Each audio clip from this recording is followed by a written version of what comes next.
सत श्री अकाल dear students. अज मैं तुहाडे सामने एक अर्थ शास्त्र बारे कुछ विचार सांझे करांगी। बेटा आपां 6वीं तो लैके 8वीं तक समाजिक सिक्ख्या के 3 ब्रांच इतिहास, भूगोल ਅਤੇ नागरिक शास्त्र बारे पढ़ते हैं। पर जो आप 9वीं 10वीं में जाते हैं एक नवा विशा विच जुड़ जाता है, एक नवी शाखा विच जुड़ जाती है, वो है अर्थशास्त्र। और उस बारे तुसी बहुत ज़्यादा तुहानू दिक्कत आती है, तुहानू समझण विच भी बहुत दिक्कत आती है और तुसी उस कॉन्सैप्ट नू चंगी तरह समझ नहीं पाते कि अर्थशास्त्र है कि। सो इस बारे में थोड़े जे विचार सांझे करना चाहती हाँ। बेटा अर्थशास्त्र जिहड़ा हैगा वो 2 शब्दों के जोड़ नाल बनिया है, अर्थ जमा शास्त्र। अर्थ का मतलब है धन, धन पैसा, धन संपत्ति भी आप लै सकते हैं, पर मोस्टली आप पैसे नूं लैंदे हां। सो शास्त्र की है ज्ञान। सो पैसे संबंधी जिहड़ा ज्ञान है वो अर्थशास्त्र का विषय है। हुण आप कहांगे भी पैसे का आप अध्ययन क्यों करते हैं, पैसा सानू क्यों चाहिए। सो पैसा जिहड़ा है वो साडियां मनुख जिहड़ा हैगा वो एक समाजिक प्राणी है और समाज विच रहिंदियां होया उसदियां बहुत सारियां लोड़ां हन और बहुत सारियां लोड़ां नूं पूरा करन वास्ते उसदियां लोड़ां असीमित हन, उसकी कोई सीमा नहीं है। एक लोड़ साडी पूरी हुंदी है, दूसरी लोड़ उठ खड़ी हुंदी है, फिर दूसरी नूं आपां पूरी करदे हां, तीसरी लोड़ उठ खड़ी हुंदी है। सो इसकी कोई सीमा नहीं है, साडी लोड़ जिहड़ी है असीमित हैगी। पर उसनूं पूरा करन, उसनूं संतुष्ट करन दा जिहड़ा साधन है वो है धन, और ये जिहड़ा धन हैगा बहुत ही सीमित है। सो अर्थशास्त्र सानू ये सिखांदा है, क्यों सानू अर्थशास्त्र नूं पढ़न की लोड़ है।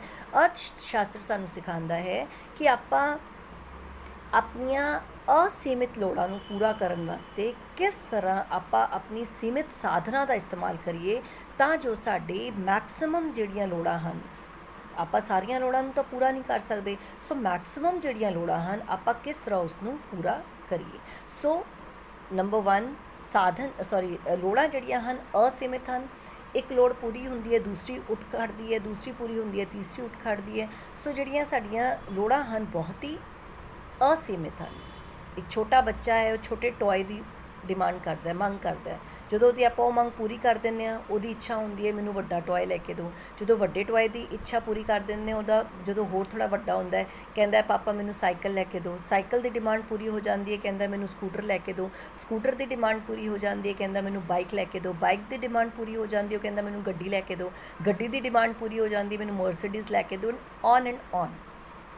सो इसका कोई अंत नहीं। आप अपने लिए भी इस्तेमाल करिए, आप एक चीज़ की साड़ी डिमांड पूरी हो जाती है, मांग पूरी हो जाती है, आप दूसरी इच्छा प्रकट करते हैं। सो जी साड़ियाँ इच्छावां हैं वो असीमित हैं, पर इन्हां नूं पूरा करन दा जिहड़ा साधन है, पैसा है, धन है, वो बहुत ही सीमित है। सो जदों आप अर्थशास्त्र नूं पढ़ते हैं साडे अंदर एक ज्ञान आ जाता है कि आपां अपनियां असीमित लोड़ां नूं सीमित साधना के द्वारा किस तरह पूरा कर सकीए, सो दैट सानू मैक्सिमम संतुष्टि का लैवल जिहड़ा आपां अटेन कर सकीए, कि सानू संतुष्टि जिहड़ी है वो मैक्सिमम आपां ज़्यादा तो ज़्यादा अपनी संतुष्टि कर लीए। सो इस करके आपां विद्यार्थियों को अर्थशास्त्र पढ़ाने और विद्यार्थी जिहड़े हैं वो अर्थशास्त्र नूं पढ़ते हैं। सो रॉबिन्सन ने यही कहा है कि बस किस तरह आपां सीमित साधना का इस्तेमाल करके असीमित लोड़ां नूं पूरा करिए तां जो आपां अपनियां मैक्सिमम लोड़ां जिहड़ियां हन उसनूं आपां पूरा करके संतुष्टि जिहड़ी है वो प्राप्त कर सकीए। सो एक मैं छोटा जिहा एग्जाम्पल देवांगी कि लोड़ बहुत है। सपोज करो एक दुध की आप जो गल करिए, दुध तो चाह भी बनती है, दुध तो आप दुध वैसे भी बच्चों को पीने वास्ते देंगे, आप पीने। दुध तो आप दही बना सकते हैं, दुध तो आप फाड़ के पनीर बना सकते हैं, मक्खन कट सकते हैं। सो इन्नियां उहदियां यूजेस हैं, इस्तेमाल हैं। हुण डिपेंड करता है साडे कोल दुध खरीदण दा साधन की है, कितना है।